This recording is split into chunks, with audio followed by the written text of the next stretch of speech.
सम्राट विक्रमादित्य का दरबार भरा हुआ था।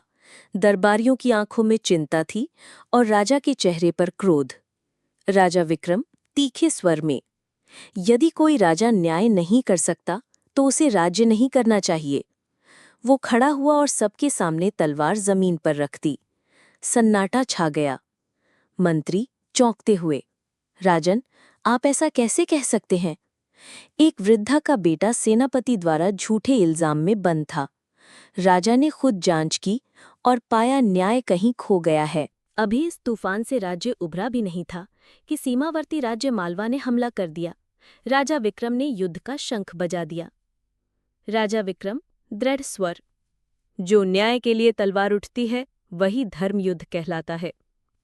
वो स्वयं अश्व पर सवार हुए और आगे बढ़े, हाथ में चमकती तलवार, आंखों में विश्वास। लेकिन हर युद्ध शत्रु से नहीं होता, कुछ युद्ध अपनों से भी होते हैं। राजा के ही मंत्री ने दुश्मन को गुप्त योजना भेज दी। राजा अंदर ही अंदर सोच रहा है, शत्रु बाहर हो तो लड़ाई आसान होती है, पर जब भीतर हो तो हर फैसला टूटता है। युद्ध का दिन आया। राजा विक्रम ने सेनापति को मात दी, पर खुद गंभीर रूप से घायल हो गए। राजा विक्रम रक्त से लथपथ धीमे स्वर में बोले, अगर मेरी मृत्यु से मेरे लोग बचते हैं तो मुझे गर्व है। उनका शरीर धरती पर गिरा और राज्य में शोक छा गया। सबने समझा राजा विक्रम अब नहीं रहे। राजा को मृत समझ दुश्मन लौट गया। राज्य में खबर फैली, राजा विक्रम वीर गति को प्राप्त हुए। पर प्रजा उठ खड़ी हुई। एक किसान बोला, राजा के लिए मरने वालों का राज्य अब जागेगा। 3 दिन बाद एक साधु ने राजा को घायल अवस्था में एक कुटिया में पाया। प्राण बचे थे, पर आवाज नहीं निकल रही थी। साधु ने महीनों तक सेवा की। राजा विक्रम धीरे स्वर में, मुझे नाम नहीं, अब सिर्फ न्याय चाहिए, जैसे एक आम व्यक्ति जीता है।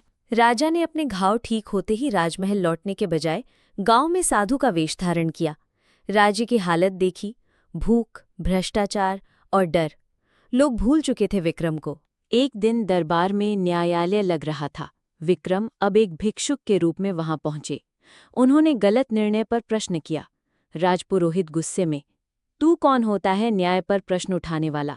राजा विक्रम तेज स्वर में, मैं वही हूं जिसने सिंहासन त्यागा था, विक्रम। दरबार सन्न रह गया। मंत्री रो पड़े। जनता महल के बाहर जमा हो गई। विक्रम ने फिर सिंहासन संभाला, पर अब वैभव नहीं, विवेक से। क्या कहा विक्रम ने? अब हर गांव न्याय करेगा, मैं नहीं। हम सब राजा हैं। एक नई व्यवस्था बनी, गांव को स्वराज्य का अधिकार मिला। जब विक्रम अंतिम श्वासें ले रहे थे, उन्होंने एक पन्ना लिखा। राजा की चिट्ठी, धीमे स्वर में, मुझे याद मत करना, मेरे जैसे न्याय को याद रखना, क्योंकि राजा मिट जाते हैं पर उनका धर्म अमर रहता है।